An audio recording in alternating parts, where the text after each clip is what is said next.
હવે આપણે જોઈશું કર્ક, સિંહ અને કન્યા રાશિના જાતકોનું 2026નું વાર્ષિક રાશિફળ.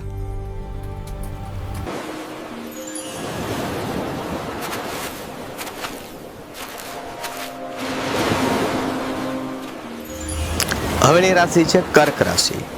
તો કર્ક રાશિના જાતકોને આ વર્ષે માનસિક સ્થિતિમાં જોઈએ તો પોતાના સંતાનો કે કુટુંબીજનોને કારણે પોતે આ વર્ષે થોડાક ઉદાસીન રહેશે, ચિંતાનું આવરણ આવશે ને આ વર્ષના શરૂઆતની અંદર ખાસ કરીને પોતાના સંતાનો પ્રશ્ને કોઈ મોટી ચિંતા જેવું આવે એવું જણાઈ રહેલ છે. આર્થિક સ્થિતિમાં જોઈએ તો આ વર્ષે તેઓને આર્થિક બાબતે કોઈ મોટા પ્રશ્નો સતાવે એવું જણાતું નથી.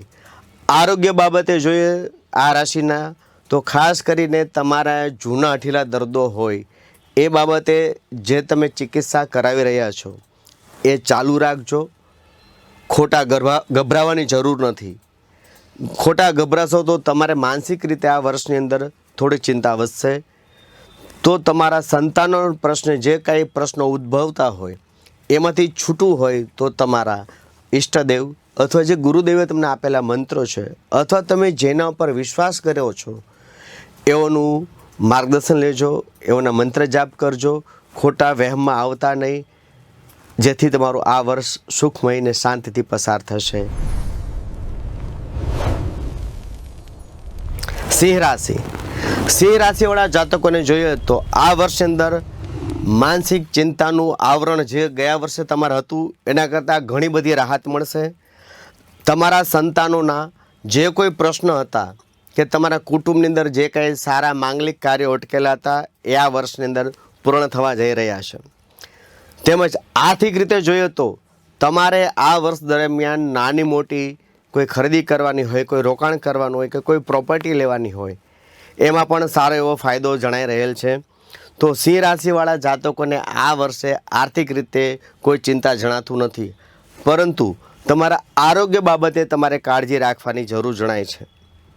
ખાસ કરીને વર્ષના અંતે એટલે કે આવતા નવેમ્બર-ડિસેમ્બર મહિનાની અંદર તમારું આરોગ્ય કથળી શકે તેમ છે.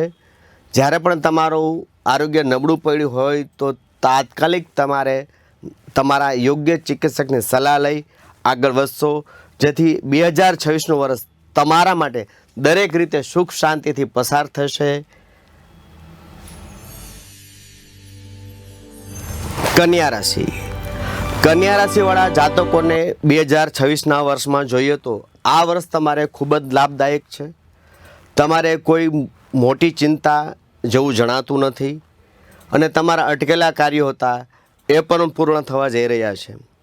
આર્થિક પાસાની અંદર જોઈએ તો કન્યા રાશિવાળા જાતકોને છેલ્લા 2 થી 3 વર્ષથી જે આર્થિક મુશ્કેલીઓનો સામનો કરવો પડતો હતો એમાંથી એઓને છુટકારો મળવાનો છે. તમારી નોકરી હોય, બિઝનેસ હોય કે તમે જે વ્યવસાયની અંદર આગળ વધવા માગતા હોય એમાં તમારા માટે સુવર્ણ તક આવવાની છે. જો તક આવે તો એને ઝડપી લેજો, તક વેડપતા નહીં.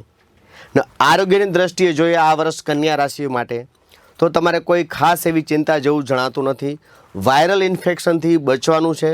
તેમજ જો તમે ઘરે કોઈ પાલતુ પ્રાણી પાળેલા હોય એના કોઈ બટકાથી કે તમને કોઈ ઇન્ફેક્શન ન લાગે પાલતુ પ્રાણીથી એની તકેદારી રાખવાની છે. અને આ વર્ષ મંગલમય જાય એના માટે આપના ઈષ્ટદેવનું સ્મરણ કરજો. ખૂબ જ સરસમય મંગલમય આ વર્ષ તમારું પસાર થશે.